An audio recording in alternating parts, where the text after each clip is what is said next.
Hello everyone, so this is the second video for the logistic regression. So the same thing here. What we change here is that instead of linear regression, we import the logistic regression from this module of scikit-learn, scikit-learn.linear model. We import logistic regression. Also, for the matrix, we cannot use here the squared mean square error or root mean square error or absolute mean error, mean absolute error, but we have other metrics. We have we don't need this as well. We have F1 score, accuracy score, precision, recall, confusion matrix, report, and confusion matrix display. Okay, so same thing for this, for the plots. Then we have here to split our data, the same thing as well. We have a new here, a new class, a new module used here for in case you have imbalance. Okay, imbalance learn point over sampling import small. This help us to overcome the problem of imbalance classes, and you will see this in a few minutes. Now the first thing to do is importing data like we did with the linear regression. So how we import data, let's call it df1. It is actually the pd pandas dot read csv, and then here the file path of your data. You need to check what is your when you have your data. Let's say it is in the desktop, just check its file path and copy paste it here. So it depends on where your data is located in your PC. Then we can check our data dot head. Sorry. So df1 dot head, as I said in the first video. Now we get the first 5 observation. Okay, NPD is not, yes, because I didn't run the first code. Now it will work. So voila, here our data. So we have many features here. We have the loan, the ID, the age of individual here, their income, the loan amount, credit score, months employed, and interest rate, education, employment type. So in the end, what we want actually is default, yes or no. So is this borrower will pay his loan or not? Default 0, it means this borrower has no problem, he will repay his loan. 1 means this borrower didn't pay, default. So 1 is the default, meaning this borrower couldn't repay his loan. So now what we want, actually we want to use or create a model that help us to, so it help us to predict either someone will repay or not his loan. So the bank here or the financial institution can rely on this model to decide whether to provide a loan or to reject it. Now, so let's first create our default and features. Let's choose, we will not take all the features here, and we will not talk about how to select the appropriate or the relevant features. Okay, this is because another field for feature engineer. Now let's focus just, let's say we chose those features: the age, the income, the loan amount, and the credit score. We chose this feature to decide whether a person from this data will repay his loan or not. So this is the X, which is the features, our features, and then we have Y, which is the default. We chose only we have only one target, which is default. From here we can now, if he will pay or not. So let's create our x and y. Now let's check how many in y, which is the default, how many says how many default and how many non-default. So we can do this, print y dot value count. It gives us the number of those who got 0 in default. How many in how many borrower individual has 0 here in default, and how many has 1. Okay, let's run the code. So as you can see here, for 0 we have so 225,694, while for those who default we have only 29,000. Now let's check in percentage, so the image will be clearer now. So print same thing, but now inside it is normalized equal true, so we normalize it to percentage. Let's run here.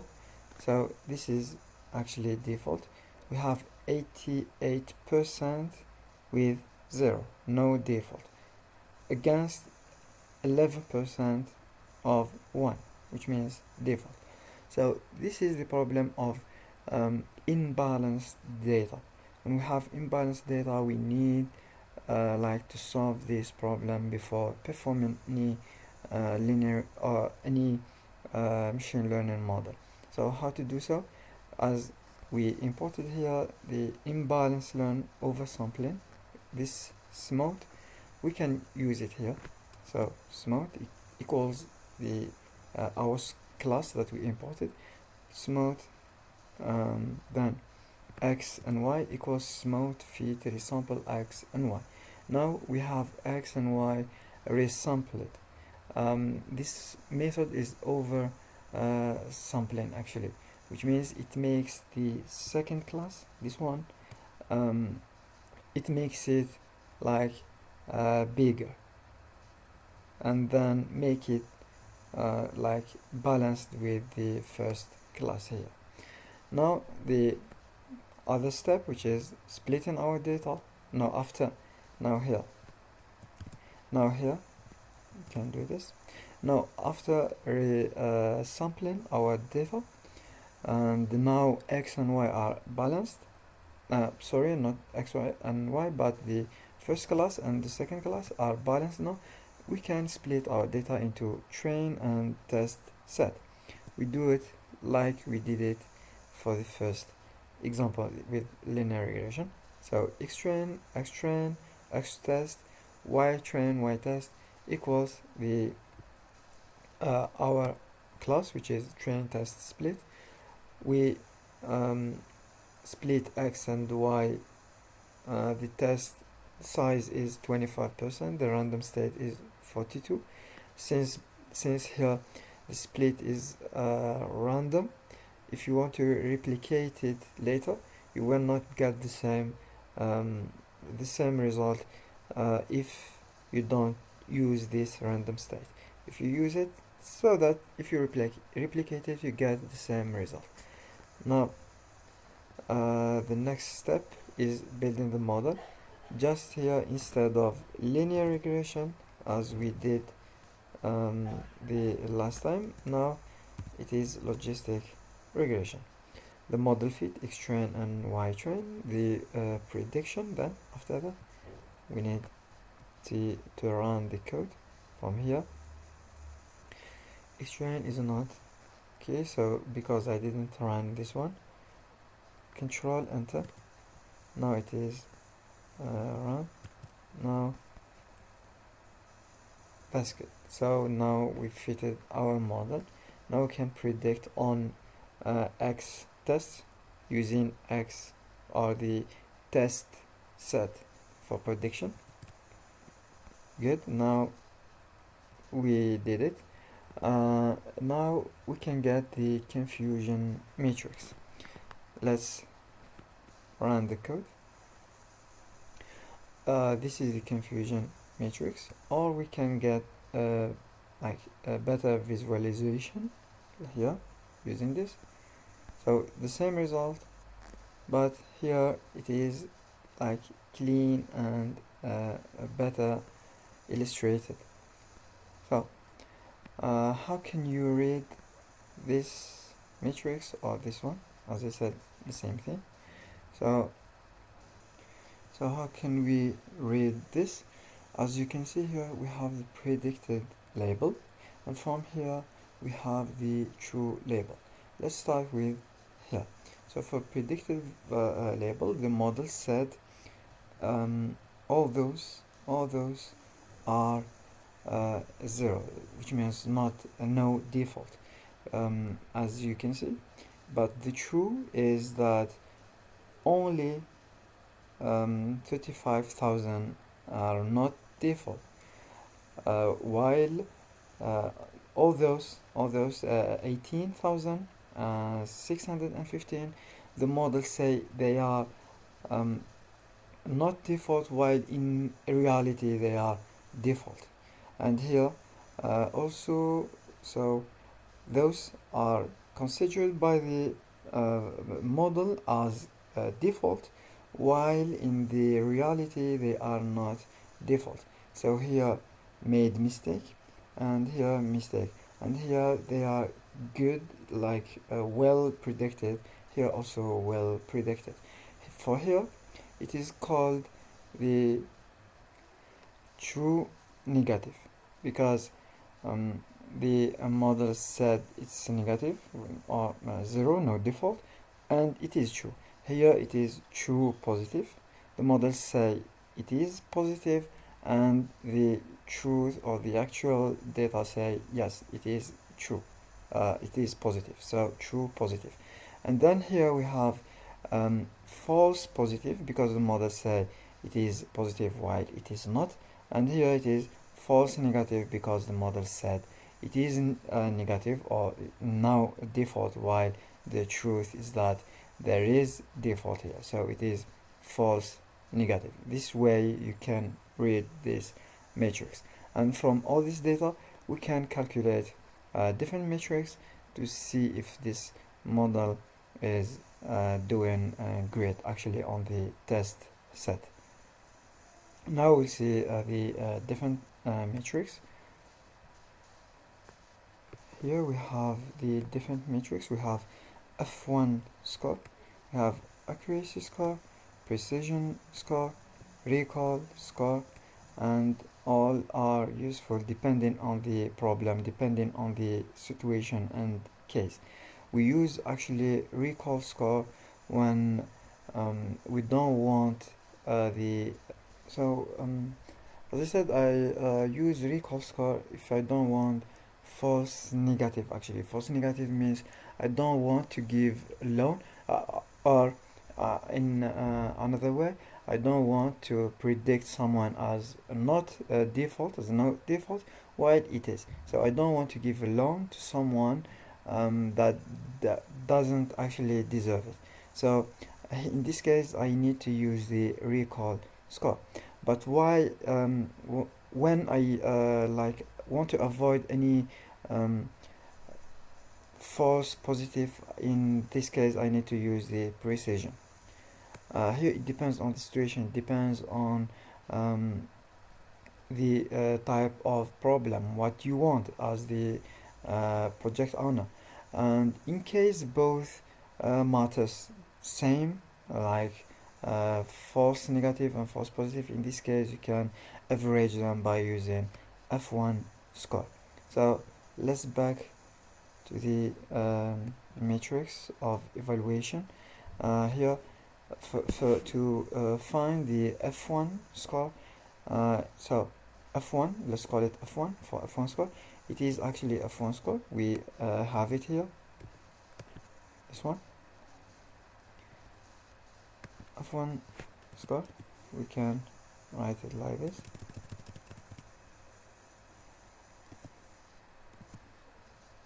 F1 score.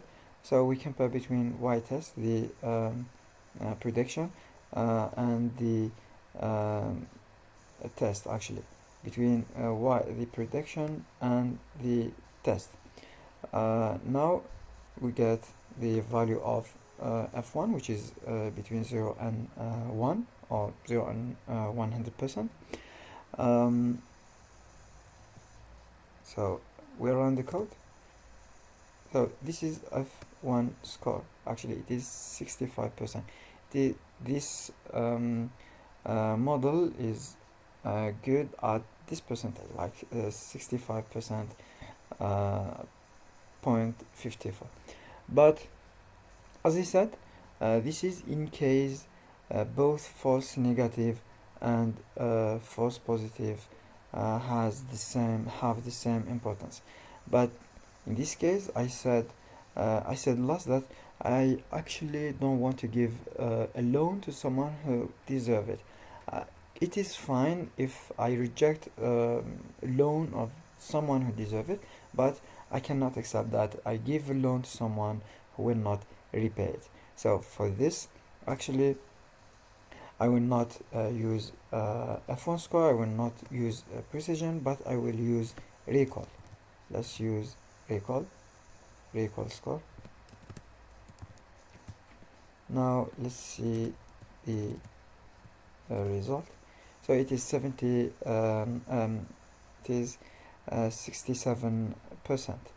67%. Now here, you as the project owner or the bank or the financial institution, you may decide if this is good, or you cannot rely on such a model. So this matrix depends on your expectation, actually. So generally, this is how the logistic regression is performed on Python. Now finally, the last step here is to predict new data that we don't know. Like, imagine you got a new client, a new borrower, and you want to judge, you want to know if this individual deserves to get a loan, or he will not repay his loan. So I got some data from this person, like the age, the income. Let's back here to see what are the, so the loan amount and credit score, his loan amount, his credit score. Then we can get we can predict the outcome, the default of this person, 1 or 0. If we get 1, it means this individual we will reject his loan, or if he gets 0, so we will like approve his request. So let's run our code, either by control and enter, or from here, same thing. So the prediction is 1. Here the model says that this person will not pay his actually his loan. So let's change here for this credit score, same thing. Let's use here like with high loan, with high income. Okay, same thing. Now let's reduce his loan, because this loan amount is very large. Let's reduce it. Now we get 0. So this person at 56, his age, this is his income, and here is his loan, and here is his credit score. This person will not default, so he can get the loan. So this is how it works, and in the next video, inshallah, I will share with you the how to perform the k-means algorithm for clustering in Python. So thank you and good luck.